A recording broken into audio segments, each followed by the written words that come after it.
Tanggal.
Ikaw na nga lang natitira kong kaibigan, hindi pa tayo magka-section.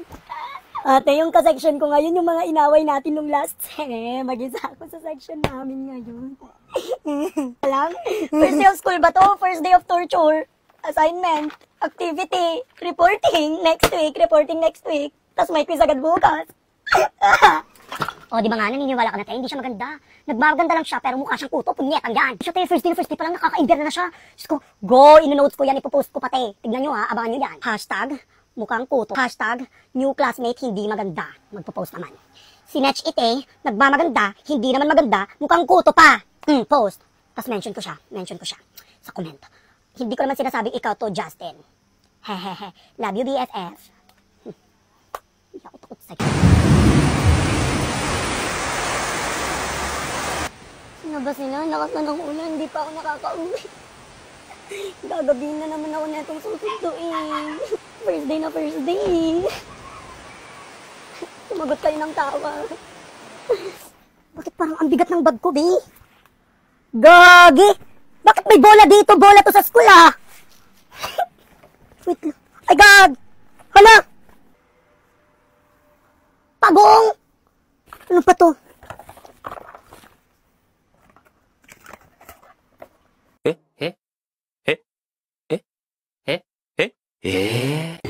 Ngayon ka umulan, Ben. Nung bakasyon, ulan ka ng ulan. Halos hindi ako makalabas eh. Ngayong pasukan na, ngayon ka uminit. Ngayon ka talaga. Sana umulan.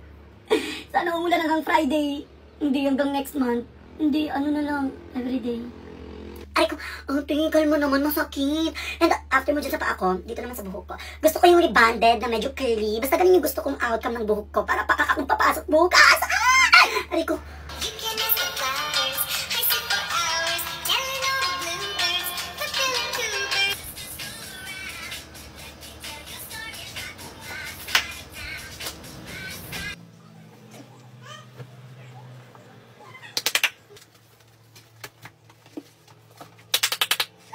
oh my gosh, I'm so excited for tomorrow! Hoy, Bex, excited akong pumasok bukas. Bakit ka mo? Sabihin mo bakit? Tanungin mo ako bakit? Tignan mo bukas yung tiyan ni Grace. Ay, nako. Ayan kasi, sinasabi ko sa kanya. Oo, buntis. Wait, eto pa, hindi pa ako tapos. Si Ralph. Oo, Diyos ko, nagka-10K followers lang siya. Feeling niya sikat na siya. Pangit naman ang contents. Talk of the town wannabe. Tapos ito pang si Justin. Wala pa raw gamit kasi tinatamad siya bumili. Ang sabihin niya lang, wala siyang pera pang bili.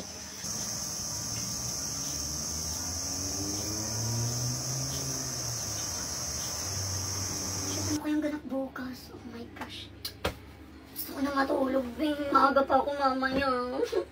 Aray ko. Di ako makatulog!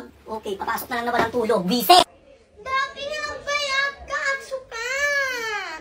I'm so ready to buy some school supplies! I'm so excited. Ayaw mga Sharia. Excited ka nga pag gumatang school supplies mo nga nakalaling ka nga gabsan no sa rack. I want to go to school. Yes! Ngayon ko lang to i-upload kasi nakakatamad mag-edit at mag-voice over. At dahil may pasok na si Jello at Ria ngayong Lunes, bumili na kami ng mga gamit nila last week pa. Si Jello ay grade 8 na at si Ria ay grade 3 na. Diyos ko, ang bilis ng panahon. Sabi ko nga sa last vlog ko na sa Ilocos dapat kami bibili kaso wala ng oras dahil busy naman kaming lahat. Kaya dito na lang kami sa Bangged bumili. Diyos ko, ang dami kong biniling lapis ni Ria tapos pag uwi niya kanina wala na naman daw natira. Mapagbigay kasi masyado si Ria, sobrang mabait sa mga kaklase niya pero sa amin hindi. Ang ginagawa niya kasi pag may nangihiram sa kanya, hindi na niya kinukuha pabalik. After nga namin bumili ng mga school supplies, pumunta lang kami sa bilihan ng shoes at damit. Dahil syempre gusto nating maayos silang dalawa na pumasok sa first day of school nila. Si Ria, daig pa ng college student, bumili ng mga gamit. Kala mo naman talaga pumapasok everyday. Dalawang eco bag ang para sa kanya mga mare, gamit lang niya lahat yun. At ako naman wala pa akong balak magpatuloy mag-aral. Dahil for now ay mag-iipon pa ako. Soon pag bet ko na, edi mag-aaral ulit, diba? It's not yet too late pa naman. Ang usapan, sapatos at damit lang. Gusto niya rin daw ng bagong bag. Mama, nakapili na po ako ng bag. Ito po, mama. Oh.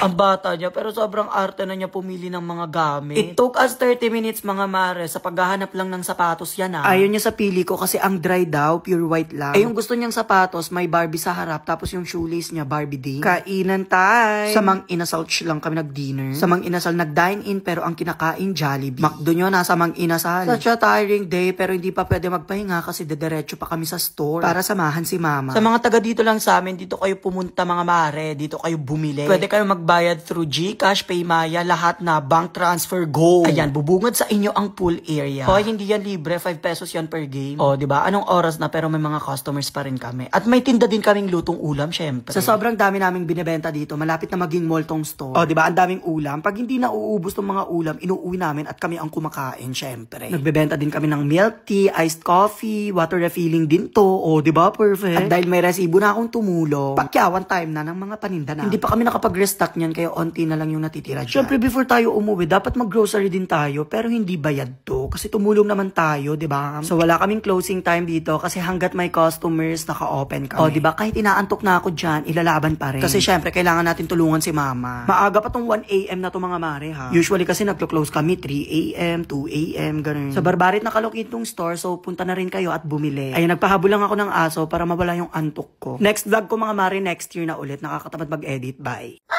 Mami ko. Yay! Finally, thank you Lord. Maaga ako nagising for today. Yes, achievement yun sa akin. 10 AM ako nagising. Sinusubok talaga tayo ng panahon, ano? Hindi ako makapag-vlog dito sa bata na to. Ang kulit niya, mare. Ilang beses ko siya sinabihang wag magpakita. At dahil ayaw niyo magpaawat, ayan, isasama kita sa vlog na. Ayan, nasama na kita. Masaya ka na ba? Ante Rufa, wag mo na siya isama next time, please. Ayan, nagko-content ako mga mare. Gumit na siya. Palaban siya, maayaw magpaawat talaga. Bad trip na ako. Mas na bad trip pa ako lalo. Wala ka bang nakita, Ria? Wala? Iniisnab mo ako na. Kiniisnab mo ako. Gutom na daw siya, kaya let's go to the kitchen na. Bilisan mo!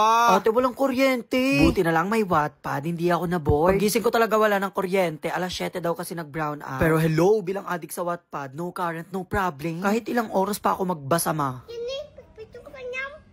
Bangtit ang samuti.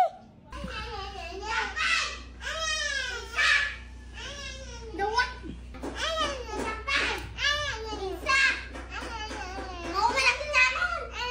O, diba pati si Ria, hindi niya kinakatakutan. Ewan ko na lang talaga na kung uupuan ka ni Ria. Sir! Feel ko talaga kulang pa yung upo sa kanya, may. Sure, naku mapa ng basang da.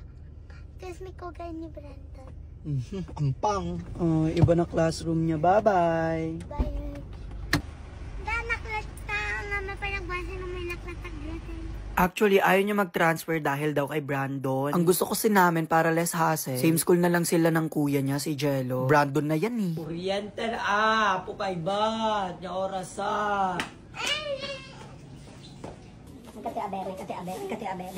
Gusto niya talaga masali sa video na. Ginanga pagbigyan.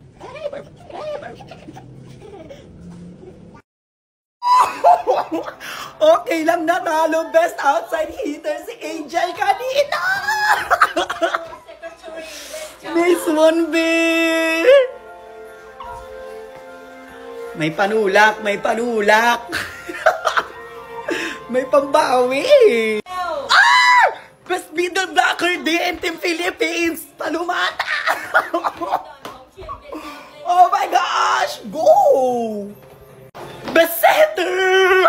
Ang dami nating individual award! Ate! Ay! Shoot! Outside pa! Ate, outside pa! Another case of so near yet so far. Full extension for Belen. Shit! What a rally that was. Oh yes, indeed. Last one na lang eh. Ay! Oh my gosh! Oh my gosh! Sakpol! Hala! Pasok tayo sa final!